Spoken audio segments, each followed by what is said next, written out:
For that last exercise, I forgot to mention that I don't have to ever pull up on my reins, and I don't have to trot my horse in circles and circles and circles to get him to want to stop. I don't want to make my horse tougher.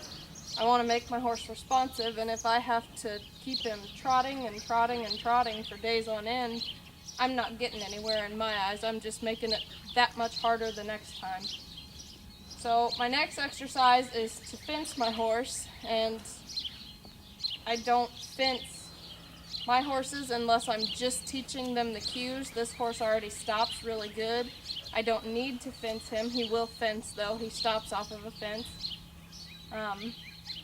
My view on it, if you've got to use a fence to stop a horse after they're already trained, you don't need to ever take them outside of a pen, because out on a trail, if they run away, you're not going to find a fence, and I'd rather teach mine to do a one rein stop so that when I pick up on this horse, he's going to come right back to me and just stop.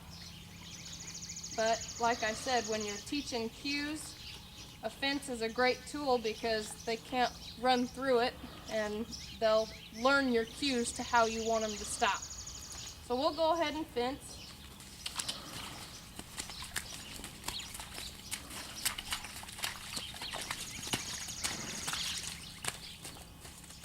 I'm just going to cut straight across the fence. And let that fence stop him. And I'm going to back him up. Do a roll back, a little half roll back. And get him going again, and I'm going to cut across the fence, the pen in a different place. Maybe over there, and then stop over here. That was some thunder.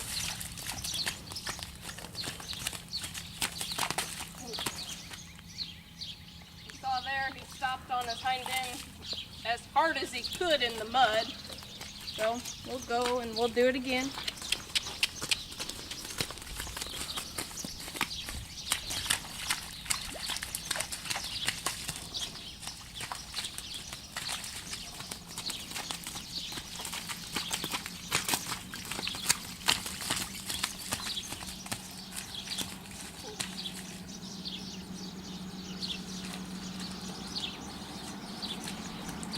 Dogs aren't out there, are they?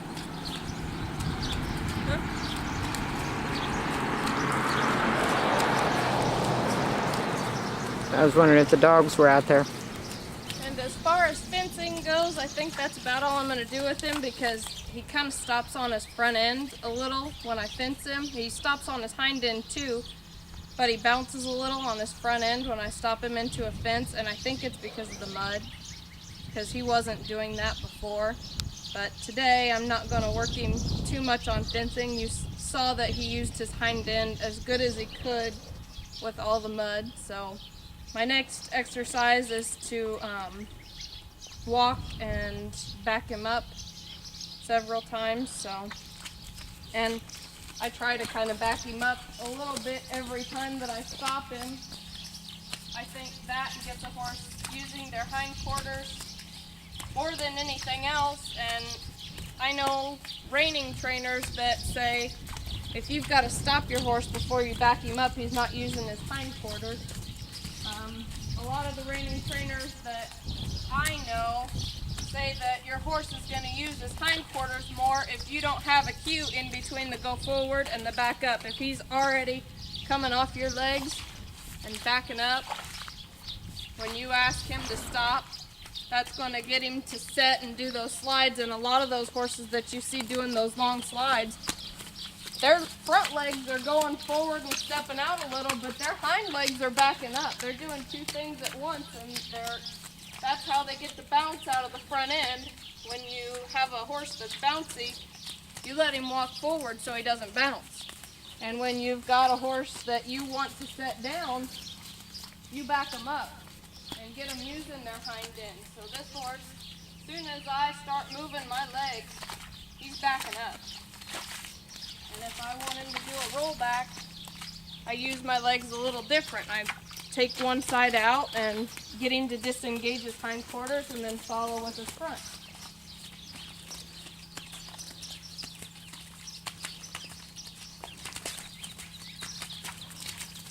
use this horse for a lot of different things.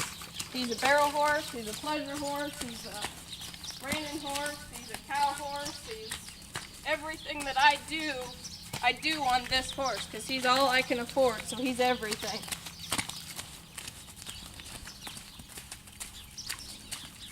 So I can stop him and ask him to back.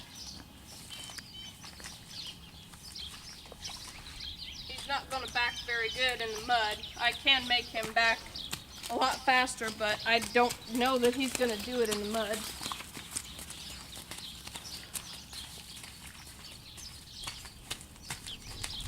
I'll try and go sideways so that you can see him.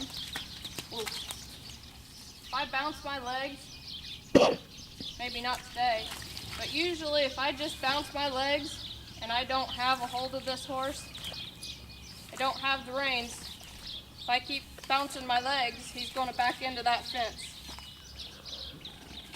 So, and that's how I get him to use his hind end when I really want him to. I'm bouncing my legs when I stop, and it gets him thinking about backing up. And my seat does it a lot too. If I ride up on my seat bones, he's going to go forward. If I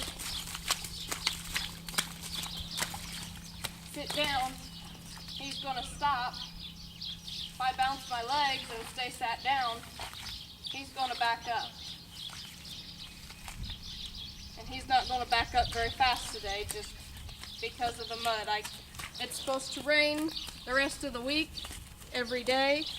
And this is as good as I could, if you want to show them the trench that we dug. There's the trench we dug to drain the round pen here. And this is as good as it's got. So I went ahead and recorded my video, and before you stop, let me check and make sure that, I think that was my last exercise. Yeah, stop and back up and keep your hands low. Well, I didn't keep my hands low, but if I want to keep him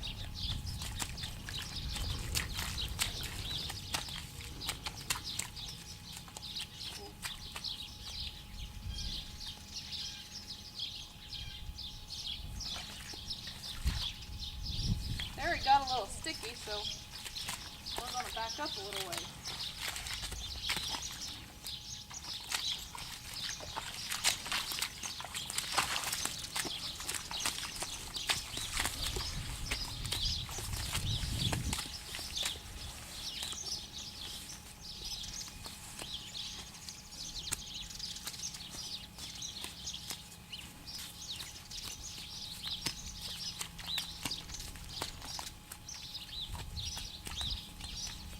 Right at you, so maybe they can get a good view of where my hands are and what my legs are doing.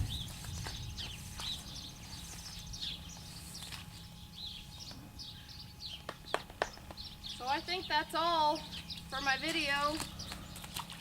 He stops pretty good and backs up pretty good, and if I want him to, he'll keep his head collected. I can hold him there. I shouldn't have to hold him there, but it's muddy today and he's using that as an excuse. He's doing a couple of things that I don't like today, so maybe I'll record another video and send it in again later when there's not quite so much mud. I realize you're going to have to grade this one, but at least if I send another one in, you'll see that I can actually do everything correctly and a lot better than I did today.